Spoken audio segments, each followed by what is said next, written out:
Today on the Packet Pushers Weekly Show, using your network data. That is, SNMP polling, it was great and all that, but there's so much more information that you can get from the network. And it's not just about getting the information. So think about not just gathering the data, but software doing something useful with that data and not expecting a human to make sense of it all. Actually useful insights and not just screens full of scrolling charts and threshold alarms you're supposed to know how to react to. Our sponsor today, Nokia Deepfield, is about doing something useful with data that's been gathered from the network. Craig Labovitz, General Manager for the Deepfield business line at Nokia, is with us today to explain what Nokia Deepfield gathers from the network and then how they make that information useful. And this is not the first time they've been on Packet Pusher. So if you go back to Weekly Show 283, recorded in April 2016, you can find some other information about Deepfield. And now they're back. So Craig, maybe a good way to open is to kind of talk about network telemetry and how that's different from SNMP, how we're starting to grow up finally and move ahead from what SNMP gave us all those years? Yeah, well, first, it's great to be back. So thank you for having us back on the show. So, yeah, when I began my career, SNMP was all we had back in the late 80s on the, original NSFNet backbone on the old days of the internet. And back then, we were primarily concerned not about services, not about applications, but just about elements. Was a link up or down? Was a router up or down? And that worked really well for the first 15, 20 years of the internet, when pretty much we just cared about getting bits across the wire. But increasingly within data centers, within wide area networks, within local area networks, within metros, it's much more not just about the network being up, but we're providing services today. We're providing applications and services and content. So the world is really different from worrying about elements to worrying about the bigger picture of, is a service available and what is the quality of that service? And that service may go across multiple different elements. It may go across multiple different data centers and back end. So a much, much more complex picture than when we first started with SNMP some 15, 20 years ago. And so now telemetry, how would you define that word? Because that's come up big. There's several vendors out there that are talking about the network telemetry that they can provide and the formats that those records are in. When you say network telemetry, what does that mean to you? Sure. Back in the day, just getting any data from routers or switches or data centers was a Herculean task. Even today, getting SNMP from devices can be hard. But originally, routers weren't designed really with management in mind. Switches and routers were about port density and cost, and the operational and the management was always somewhat of an afterthought. Whereas today, what you really are seeing is vendors competing not just on port density and the speeds. Everyone is kind of trying to push towards that, but really is on how programmable are the routers, what is the configuration and the orchestration and the telemetry, the data available from them. So going back even 10, 15 years ago with my last company, just getting, things like NetFlow or IP headers in SNMP was really hard. But we started Deepfield really with a belief that all of this was about to change, with the market would now push vendors and operators towards having much richer statistics on performance, on quality, on types of traffic, all not as an afterthought, but embedded and part and parcel in one of the ways that vendors increasingly competed on their routers and switches and other data center elements. So today, Deepfield is focused on SNMP, but all the other range of KPIs and performance data that is available from modern routers and switches in a growing variety of IEEE, IETF, and other standard formats. So network telemetry is, it doesn't exclude SNMP, it's SNMP data plus all of these other things, including some of the new and more interesting record formats that are coming out of network devices, correct? Yeah, I would say that broadly, SNMP has in many ways coming to the end of an era. It's what we had for network management.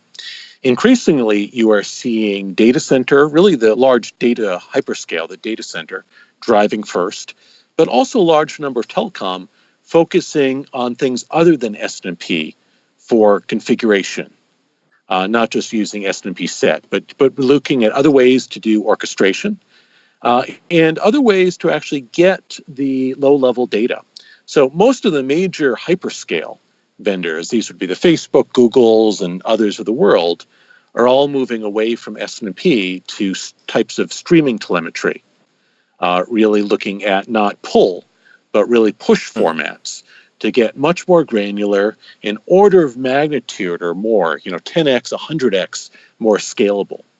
So we really just within the last 12, 24 months are starting to see what is a very significant shift in the industry.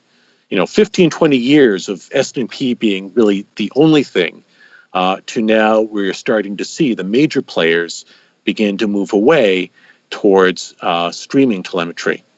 And again, some of the key differences are it's not you are pulling data, instead you are getting data pushed, and it is a very different architecture, much more scalable than what we had with SNMP to be able to collect data from much faster, much more detailed, and a much broader range of network elements. Okay, so to talk about Deepfield then, in this context, we had you guys on the show, as I mentioned, show number 283, and since then you have been acquired by Nokia, so now you're Nokia Deepfield. Why did Nokia pick you guys up? Well, I think that Nokia recognized, as other vendors have, that in the next generation of intelligent network or intelligence-driven network, it's not just the hardware. Certainly hardware is important. And Nokia, as we did our announcement several weeks ago, is focused on the next generation highest speed, in fact, and switch platform available. So certainly the hardware is absolutely important to be able to meet the growing scale. But hardware is half of the story. The second half of an intelligence-driven network is the intelligence bit of being able to have the best-in-class software and analytics and orchestration to really drive the hardware, to drive the SDN, to drive the security. So Deepfield provides a key component of the growing Nokia software portfolio on top of the hardware portfolio to provide a cohesive, full story. And as we discussed at the Nokia Deepfield launch several weeks ago, as Nokia comes out with next generation hardware, Deepfield is playing a key role in the security and in the optimization of the next generation data center and wide area networks using the intelligence and analytics and machine learning that Deepfield has pioneered, all with a tight integration with Nokia routers, as well as, I should mention, we continue to be aggressively multi-vendor, also supporting other vendors as well. I think the thing about telemetry that most people don't comprehend is if you've been working in networking for 20 years and you think about the data that's coming off an SNMP, I wonder if you could explain the difference between, say, SNMP data and the sort of richness of data that Deepfield gets and how that turns into what you see. So if I'm the operator and I'm looking at a Deepfield console, how radically different is it from the old SNMP or NetFlow engines? Yeah, sure. So I think SNMP and other things like ping and all the old school tools we all began our careers with are I always think of them as sort of, I don't know what the metaphor is, whether it be black and white or some other very limited. SNMP will tell you about traffic, particularly bytes and octets on an interface. It really won't tell you where the traffic is going, where the traffic came from. It won't tell you about the quality of that traffic. It won't tell you about the data center, POP, customer, rate plan, business owner. It really will tell you about bytes and octets on an interface. So, for example, even simple questions are hard with SNMP. Yeah. If you ask a data center owner how much traffic is coming in and out of your data center, it'll tell you how many packets or bits there are, but it won't actually tell you how many apps. Customers care about apps, not bytes and packets. Well, it won't even tell you that, right? Because it'll just provide you a list of interfaces. Those interfaces may be multiple routers or multiple switches, right? You've got top of the rack, you've got east, west, north. You may see the same traffic reported 5 or more times. Mm. So, even answering a question about traffic in a data center or a network, Yeah. just looking at SNMP doesn't tell you enough about the network.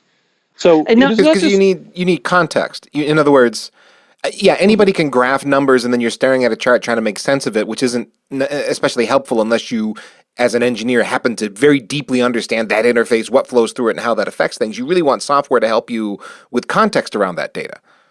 correct. And that's really what we start to provide. And it really is by pulling together the pieces of data that you can really start to get a big picture.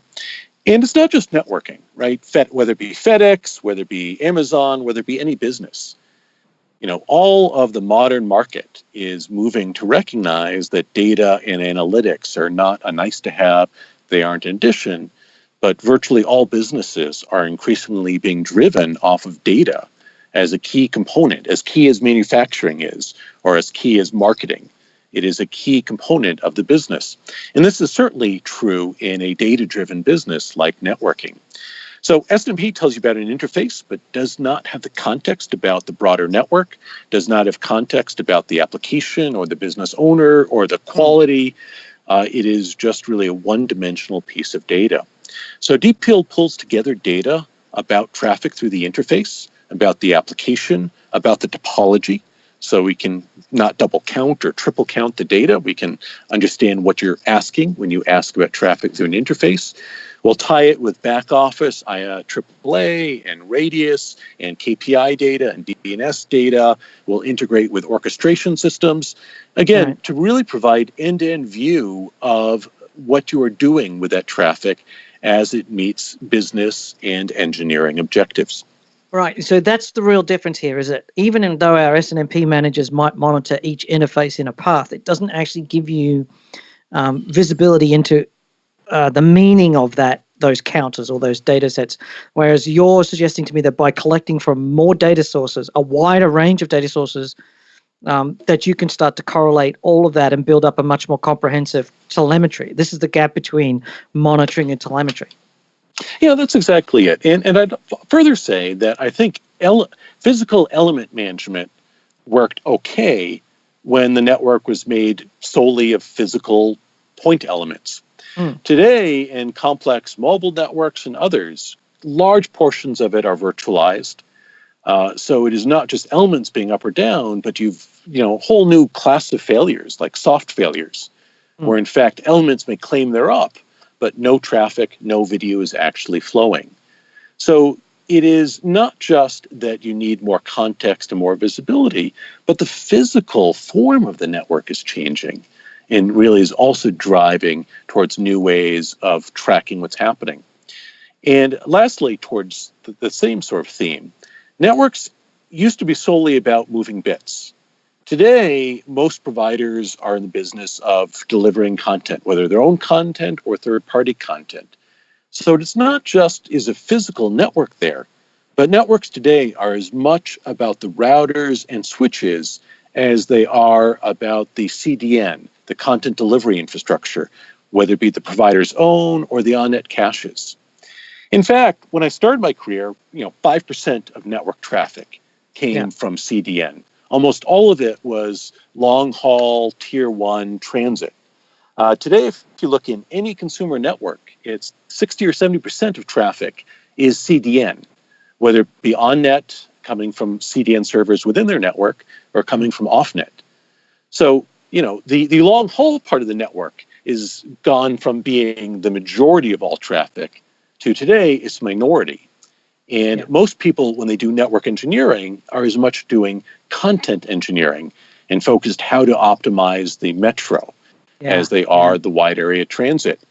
Yeah, that's actually, I don't think people ever quite understand the impact of content delivery networks on applications, and having visibility into the fact that data is effectively anycast. It could be coming from anywhere on the internet. There's no one point. That's why it's variable, because content delivery puts the content close to the edge of the network and everybody has a different experience.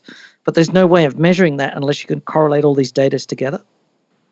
Yeah, exactly. And if you're an enterprise and trying to figure out why Salesforce performance is poor, In the old days, you could look at SNMP and look at the transit link to your transit provider. Today, Salesforce, or whether it be Salesforce or Netflix or other enterprise applications, may be coming from a variety of on-net and third-party. So a much, much more complex picture, both for the enterprise as well as for the telecom in ensuring the quality, availability, and security of their delivery. Okay, now in a sense, our conversation has shifted here because originally we were talking about SNMP and then brought it around to telemetry. And some people might be thinking the context was, the local network, but now all of a sudden we're talking about cloud, we're talking about CDN delivery. So are you telling me, Craig, that Deepfield is analyzing not just my local area traffic, but also what's happening on internet backbones and so on? Yeah, when I think of what we do, we really do, in terms of where we collect data, we collect really three places. Number one, we want to collect from the network. Whereas when I think of the network or the data center, I think of routers and switches, but there are also DNS servers. There's also KPI, whether it be built into routers and switches or APIs and other things that provide metrics around the performance. So lots of things within the data center, within the network that can all today provide streaming data about traffic in applications and services. The second area is the back office. If you're running a data center, if you're running a network, the AAA, the orchestration, the things that decide what runs on what VM, where in the network, also all provide large volumes of streaming telemetry that add additional context to what is running, who is running it, why it is running, what should be running, all of which becomes really valuable when you can correlate it with the raw data going through the network. Those two things are both about what's running in your network, in your back office, in your data center. Deepfield Nokia is also interested in the third thing, that is, where is traffic coming from and where is it going to in the rest of the broad internet? And towards that end, Deepfield, from even day one, has been really interested in something that we call the cloud genome, which is about essentially crawling the entire internet, much like Google or Bing or Microsoft, for every IP address, for every video camera on the internet, being able to identify what's running and where it's running. And that data becomes also increasingly valuable when we combine it with the data and the traffic coming through your network, through your data routers and switches. Okay, so there's a lot of data there that you're ingesting. So I'm assuming since you've got multiple sources that you're pulling from, you're pulling in. Actually, how are you doing that? You're pulling in a massive amount of data from the internet to be able to have an accurate reflection of what's going on in the Cloud Genome Project. So does that mean you've got independent collectors that are kind of littered around the internet pulling in feeds? And then if I'm a Deepfield customer, you're also taking in my feeds? Yeah, so again, Deepfield really sells one thing. We sell software. We sell software that runs on bare metal Linux or runs in the cloud. And that software is software that will run on multiple different servers and collect data from your network, process the data. It's your data, always remains your data. You control that data, never leaves your servers, whether they be virtualized servers or physical servers in your network. In addition to the software that we sell and that runs and that deals with your data, Deepfield also spins up virtual machines all around the world as part of our mapping efforts. And every day, all day, every day, we are running essentially massive crawls of the internet, mapping every IP address, trying to understand every Akamai customer, every AWS customer, and trying to understand both the structure and sort of delivery chains of the internet. All of that gets bundled together every half an hour into a map of the internet, and that, for customers who opt to download it, gets downloaded by the servers running Nokia Deepfield software. But again, that is all data independent of your data. That is an additional capability to download map of devices and security of the internet. I get to tap into that resource if I'm a Deepfield customer. Exactly. Yeah. So it's not just data coming from my network, you're actually building a platform from many data sources. We are trying to independently, not using any customer data, Deepfield is trying to map the entire internet. And we're doing that every day, all day. Again, I was always enamored with Google. In my last company, for example, when we saw DDoS attacks, they'd always come from an IP address. And we never knew with those, was that a video camera attacking? Was that a real consumer? Was that a server? And it was really hard just to understand what was happening in the internet, particularly as more and more content moved away from enterprises into the cloud. So when we started Deepfield, we really based on the belief that to continue to have visibility, you could no longer just look at ports and protocol or BGP ASN. Most traffic was going to move to the cloud, where cloud is broadly defined as Google, as Rackspace, as SoftLayer, Amazon, or CDN, Level 3, Edgecast. And that to continue to have rich visibility and to understand what traffic was, what it should be, both from a performance, optimization, and security standpoint, that it would be incredibly valuable to have an extra layer of visibility that continued to map both end systems as well as all the cloud providers on an hourly basis to understand what was running where, who were Akamai customers, who were Amazon customers, and to leverage that data when combined with your internal private data sources. Now, the upshot of all this, I tap into this as a Deepfield customer. If I'm delivering applications over the internet to my customers, that means I get a pretty accurate picture of how well my apps are performing to my customers, wherever my customers are. And the eastern seaboard in the U.S. might be very different from Central Europe, let's say, and I'd have insight into all of that. Yeah, I think that's true. So again, more data is better whether you're doing security or whether you're doing engineering and optimization and quality of experience. For customers, and by the way, our customers include both the largest telecom providers in the world, some 90% of North America consumers, for example, as well as the largest content, the largest video, the largest CDN, our customers as well. So if you are delivering the content, then typically we will take data from your routers and switches and POPs, as well as in many cases from your servers that are generating the content. And typically the servers will instrument, in addition to the end devices and mobile devices, but the servers will generally have copious logs about what content is being served and the performance of that content.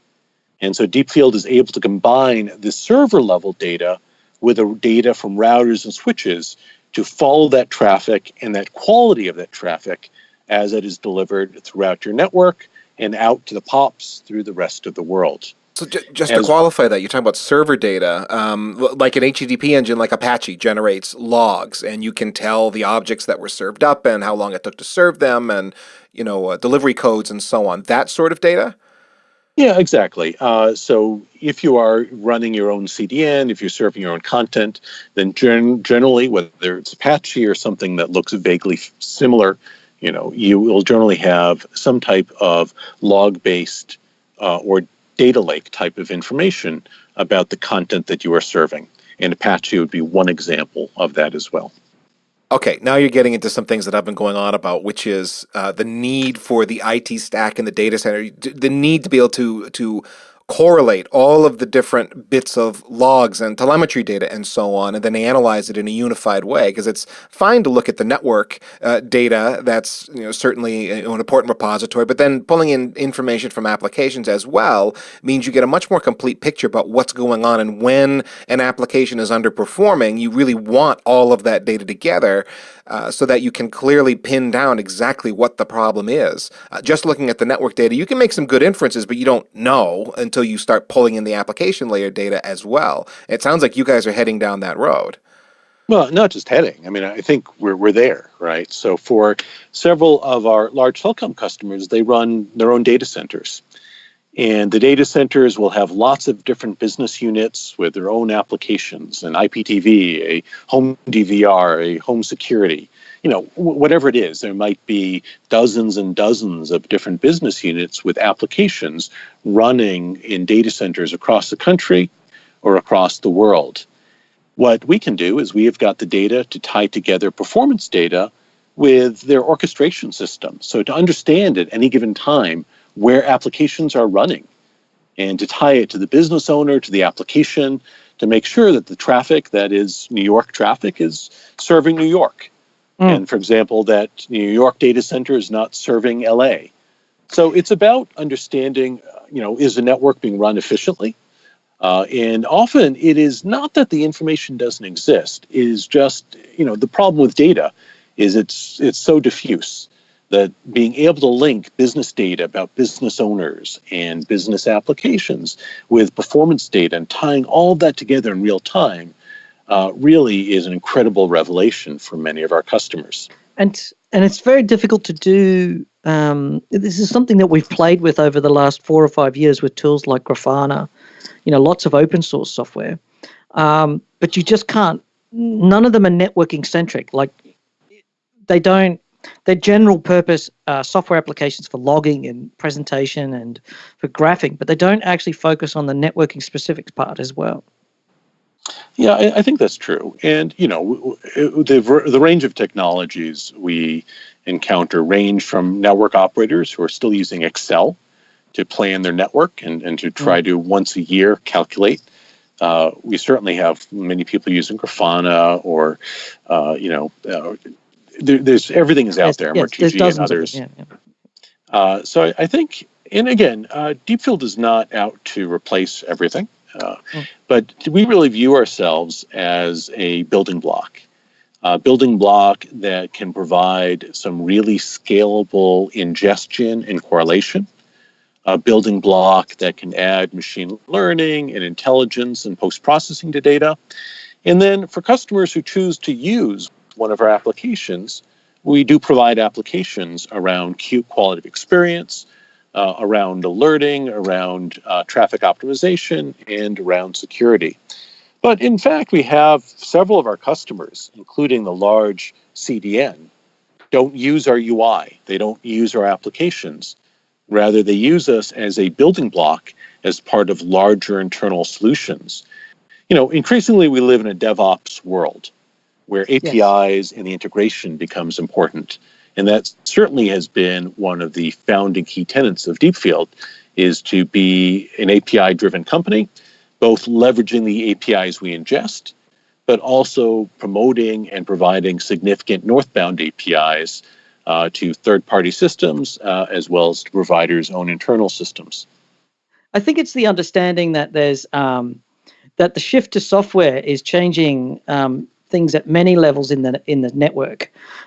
While it's changing our applications, it's also doing an enormous amount to change the way we monitor software, or more than software even. It's also changing the way that we keep things going on a day-to-day basis. So instead of doing things ad hoc or artisanally hand configuring the CLI that at a time that suits us, it's really about doing something very different. And that's what APIs are to me, anyway. Yeah, that's definitely true. So I think we started Deepfield with a couple of core beliefs. One is that data would become not as an adjunct, but would become increasingly key to the operation of data center and networks. Secondly, we believe that the market would drive operators and vendors, would drive just a sort of golden age of data and telemetry available in the network, as well as orchestration capabilities. So it's one thing to generate a pretty graph. It's another to have the data and then be able to orchestrate or influence optimization or security. And then the third is really that the economy, the ecosystem would really tend towards these APIs. In Deepfield, Nokia, we call them connectors. And it is really a core piece of the value proposition we provide, that is being able to take heterogeneous data from a router, from a switch, time series, static, and really being able to correlate these data sets, whether it be AAA data, DNS data, syslog data, NetFlow data, SNMP data, KPI data, and latency loss, but to have a real-time, highly scalable engine to correlate it and then present APIs to both our own applications as well as other applications was sort of the fourth, sort of the DevOpsification or software eating the world view. That luckily, I think all four really have come. Generally, I'm right about one thing, but getting all four, I think, has been quite a happy coincidence. And you just said a lot of context for that, which was being able to do something with that data, being able to impact the way the network looks or behaves, which I think is really the magic here. So maybe the next thing is you tell us how, now that you've got the ingestion engine, you can scale to a huge amount of data that you can bring in and then analyze. What can you actually do with the information? What we do with the information is really covers a couple of areas. So we are as much about the northbound APIs. So today we've done quite a bit of work in the security context with being able to talk to routers and switches using BGP and FlowSpec. We've also partnered with Radware, as well as A10 and NSFocus, which are DDoS mitigation specific vendors. Being able to do scrubbing of DDoS traffic. So on the security side, we've done quite a bit of work to being able to divert and off-ramp and provide the context to either router-based or third-party, again, Radware, A10, and NSFocus-based appliances. Let's actually dig into that DDoS solution a little bit then. So, okay, you're bringing data in, you're analyzing that data, you're able to determine, I'm going to make a few assumptions here, so correct me where I'm wrong, but that you can determine this is attack traffic, this is not attack traffic, because you mentioned BGP flow spec, so I interpret that to mean you're going to determine who the bad guys are and use that to populate a flow spec filter that is then going to, from upstream, begin dropping attack traffic. Is that fair? Exactly. So again, we're not just about ingesting data, but we are about doing real-time ingestion, correlation, and machine learning on data. And it turns out DDoS detection involves those three things: real-time ingestion, correlation, and machine learning, so that you can detect the pattern. What is different in this traffic that is DDoS versus legitimate traffic? So again, I won't go into my background on this call, but it turns out I've spent the better part of the last 20 years doing DDoS, as have other of my colleagues at Deepfield.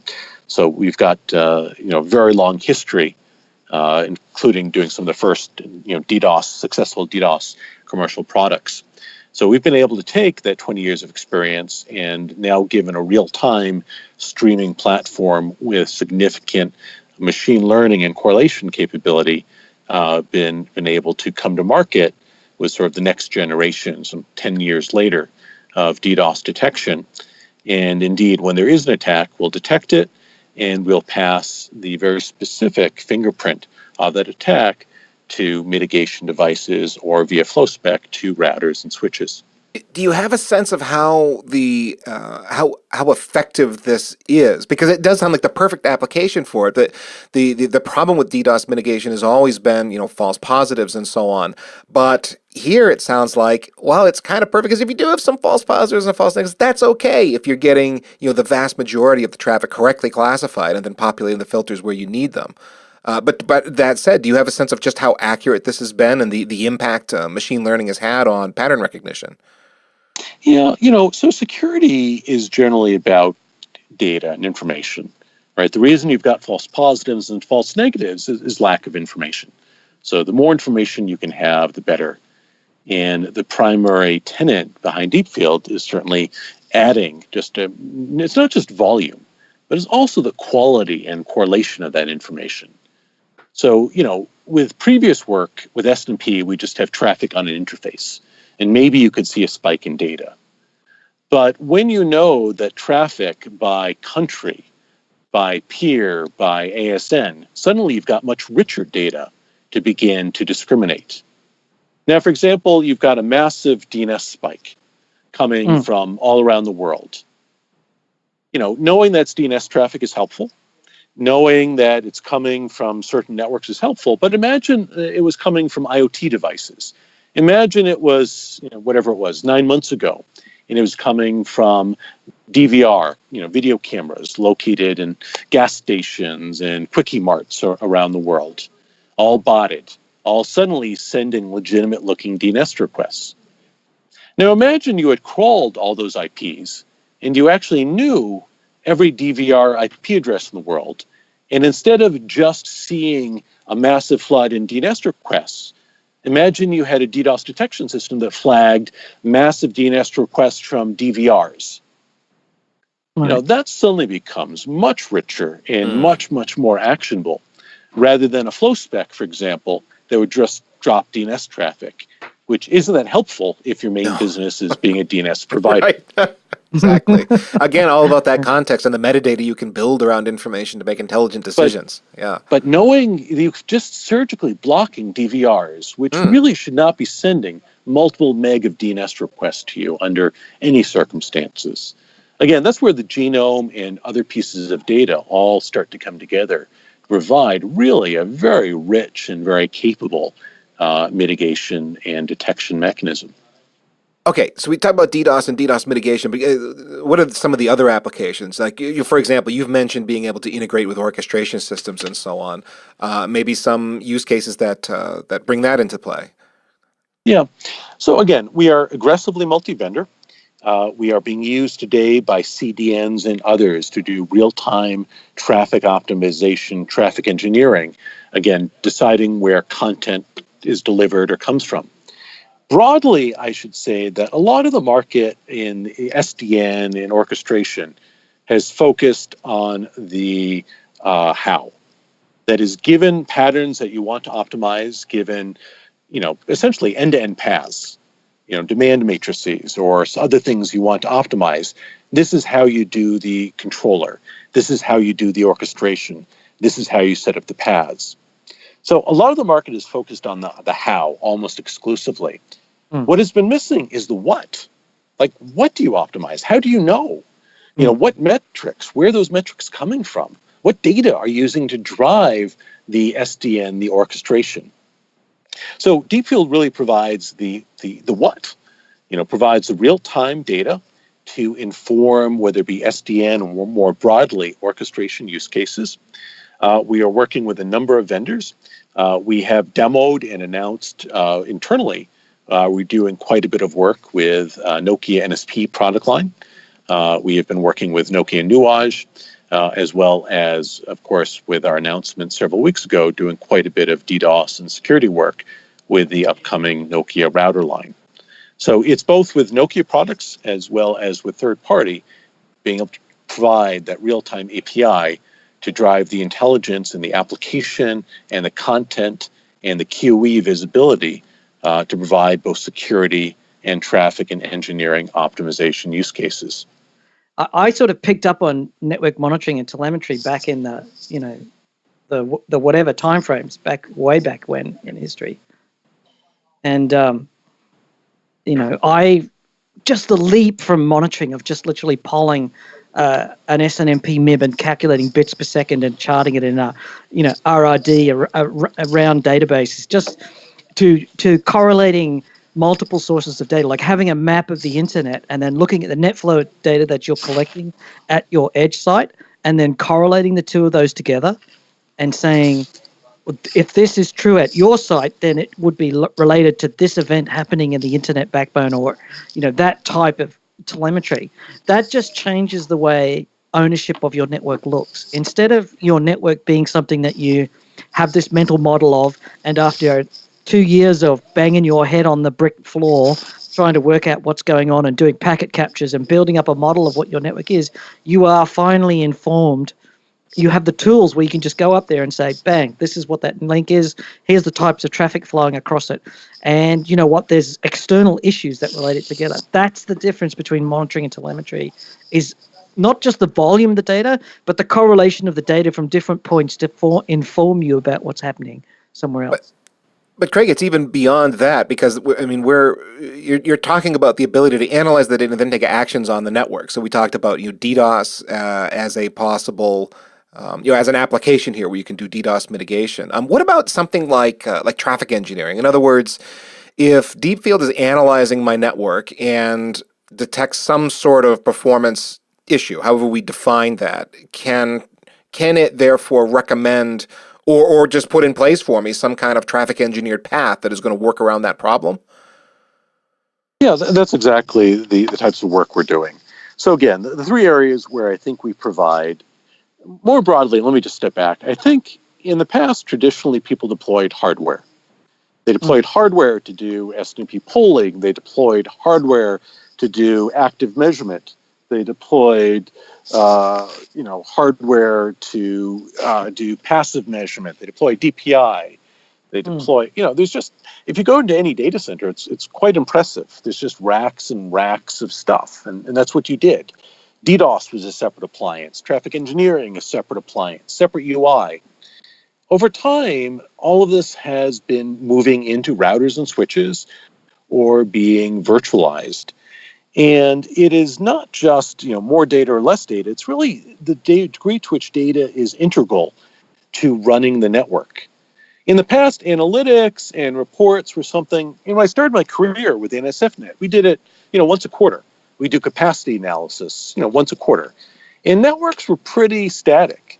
You could chart an interface and watch it grow up over time. And it was not nearly as dynamic as it is today.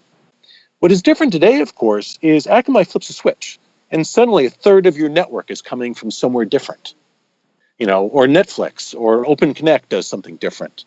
The dynamic nature of the network is just vastly different. The way that people are looking to use data, doing planning on a quarterly basis just doesn't work anymore. The timescales are all completely different. The rate at which you have to respond to outages or drop in quality are all completely different. How your network is built is different. So we really are seeing the convergence of economic factors, market forces, technology, all come together and really drive us towards a much different network and how we're building it, and quite frankly, how we're running it on a day-to-day, hourly basis. And that really is sort of the next generation intelligence-driven network where data and becomes increasingly important.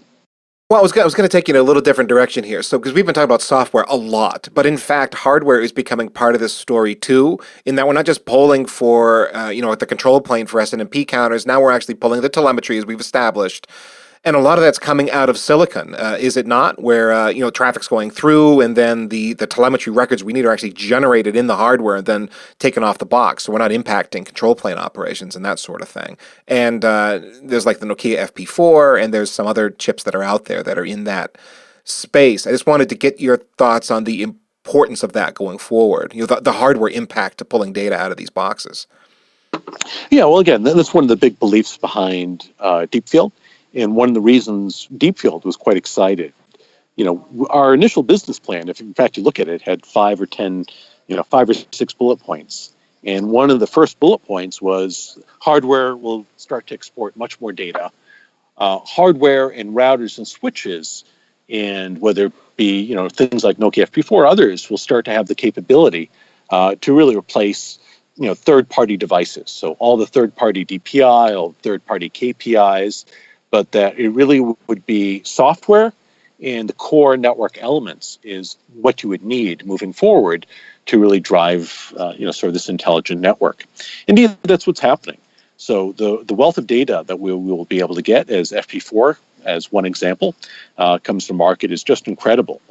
To be able to get line speed, packet visibility, packet filtering capability, KPI data on 30 different metrics. This would have made myself 20 years ago, kind of jaw drop when I was just trying to get SNMP. Yeah, 5 years ago, this was still... Well, even today, we have some providers that don't let us do SNMP because they're afraid it will crash the router.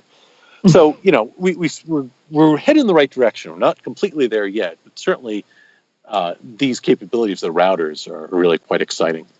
I guess the other transition here is that you must be able to write software which scales like nothing we've ever done before, like network monitoring, to be able to suck up this amount of data and to produce something useful out of it sort of suggests that there's been a transition in the way network software or monitoring software or telemetry software has changed. Do you want to just quickly touch on that? Sure. My last company, we used, IBM and later Dell servers. I had 4 gig of memory. Later, I had up to 2 cores. And, that was high-end computing. And that was what you could do for however much it was, $20,000 for certain.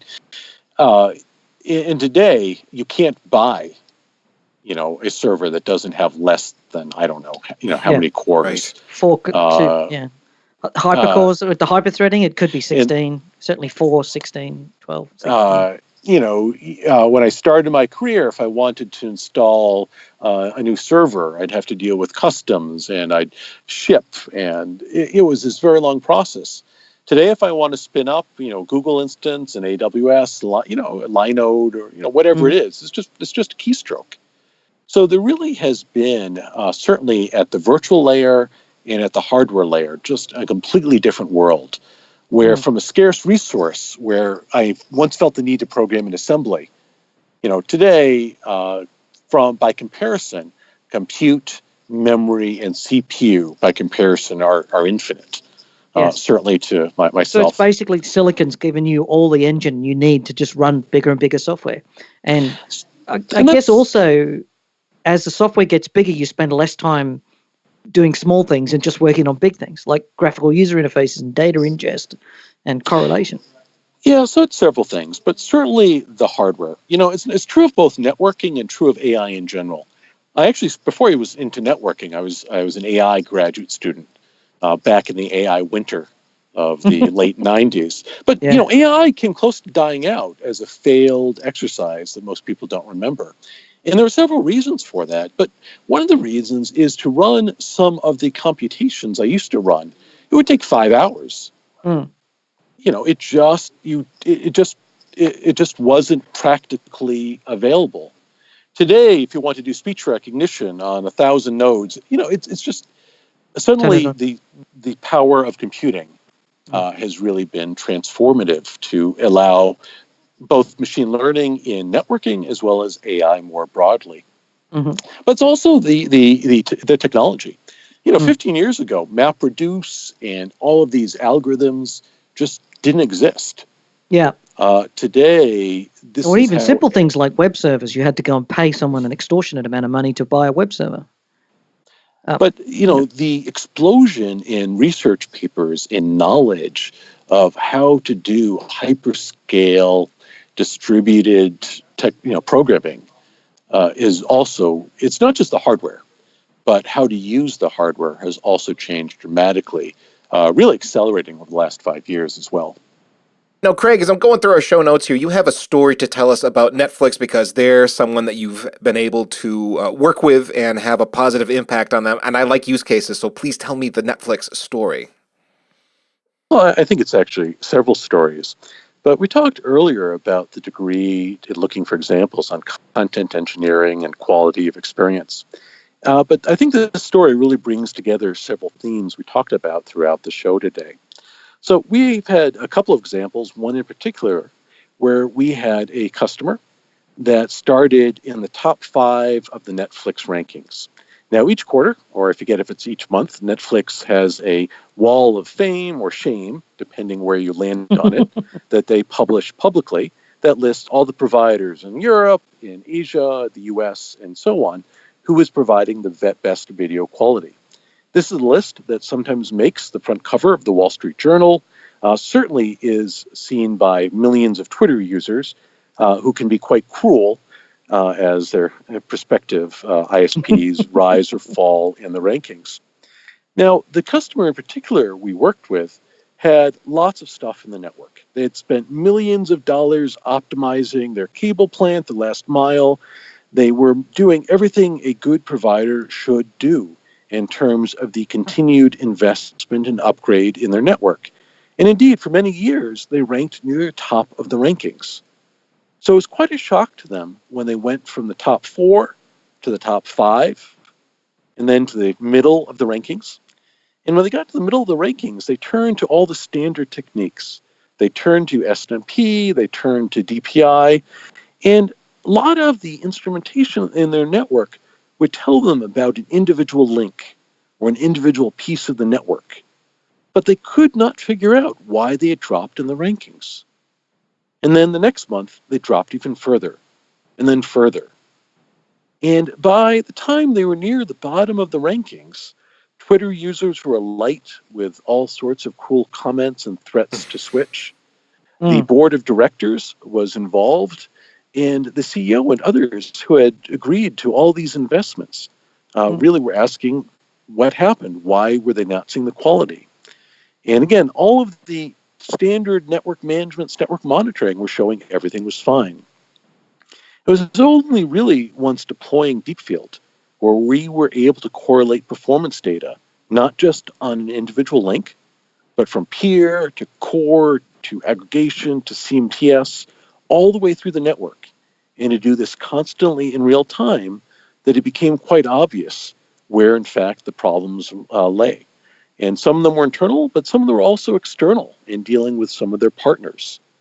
But it really was within just a few days of deploying this type of technology, of having the benefit of seeing the data correlated end-to-end, bigger context across the network, that they were able to address the problem. And within 1 or 2 weeks of understanding the problem, both making some internal changes and working with partners, that they quite happily now continue to be in the top 5 providers within their market. So I think it really gives some sense of just how powerful the technology can be, particularly as it applies to earlier, SNMP or other types of data. That is almost an intimidating story because as a network engineer who's worked on an awful lot of networks over the years and had to troubleshoot problems, you kind of think you can just figure it out. If you stare hard enough at different data sources, it's just gonna pop in your head. You'll be, look at that, there it is. And the reality is when you get to a certain point and there's too much data to take in, you're going to see a lot of things that are working, the things that you're looking for. You don't even know what you don't know at a point, and you need analytics and software to tell you what you don't know, which sounds like exactly what the case was here. Because as you put it, Craig, they were doing everything right, everything seemed okay. And then it took deep analysis of their traffic flows to determine exactly what the problems were. Multiple problems as you defined it. That's very interesting. I always use my powers as Doctor Strange to diagnose most networks. Right. But it's all kind of a continuum. Right. I mean, my first day on the job back in the days in the NSFnet, we'd draw the entire network on one page of paper. We had 30 nodes in T1, and you could kind of look at all interfaces and understand what was happening. By the last years of the NSFnet, before the commercial internet, it no longer fit on one page, and now you needed to talk to different domain experts and who knew different parts of the network. And today, of course, it is orders of magnitude more complex as you're dealing, again, not just with transit and peers, but you're dealing with your own data center, you're dealing with on-net content distribution. So it really is a very different type of network than anything we've seen before. So, Greg, I just want to expand on a point there where you're saying that all of the existing systems, surely if you were running a DPI system, you'd be able to get some sort of insight into, like most of the carriers run a DPI system at critical points in their network, and they would have been able to see what's going on, surely. Well, I think there's several issues. So in the mobile networks, you'll see much broader deployment of DPI, just given the smaller scale of the traffic. In fixed line, typically very few providers have anything approaching global coverage. Usually, just given the expense, it's a couple of critical key links, or it is on a demand basis. So most fixed line, they just do not have that broad coverage because of Moore's law, right? As we go from 10 to 40 to 100 gig, it is just increasingly problematic to upgrade your DPI as you upgrade your router infrastructure. So I think it is really cost prohibitive, certainly in larger scale networks, to have that with third-party appliances. So what you're drawing at there is as we shift from 10 gig WAN backbones to 100 gig to terabit, DPI is not very practical because you can't make a box big enough to capture that packet, do that inspection. I think it is hard if you're on the wrong side of Moore's law. Yes, as always. So Moore's law is and what about encryption? I mean, I guess the other thing. Second major. Yeah. The other problem is we now live in a world where quite a bit of over-the-top video and content is all encrypted. In fact, in some networks, most traffic is encrypted now in terms of the over-the-top. So that's also where I think the typical packet inspection technology runs into problems. Yeah. Deepfield, of course, we can leverage payload data if it exists, but most of the cloud genome and most of our technology is predicated on just combining other data sets together to provide visibility that is equivalent or better than DPI in terms of identifying the application without suffering the privacy or the limitations due to encryption. So that's the other place I think we've provided the key value in the story I was telling earlier as well. Well, Craig, we want to thank you and Nokia Deepfield for coming on the show today. How can people follow you, find out more about Deepfield? Well, we're certainly available. Now we're officially part of Nokia. We're on the Nokia website. So you can just search for Deepfield products to find our landing page at www.nokia.com. And we'll certainly provide mailing address and others as part of the other show linkage. And thank you all out there for listening to the Packet Pushers today. And our special thanks to Nokia Deepfield for sponsoring this episode, because without our sponsors, we cannot do what we do. You can find this and many more fine, free technical podcasts, along with our community blog at packetpushers.net. Follow us on Twitter at Packet Pushers, and we are also on LinkedIn and Facebook. And if you wouldn't mind, take a minute and rate us on iTunes. Last but not least, remember that too much technology would never be enough.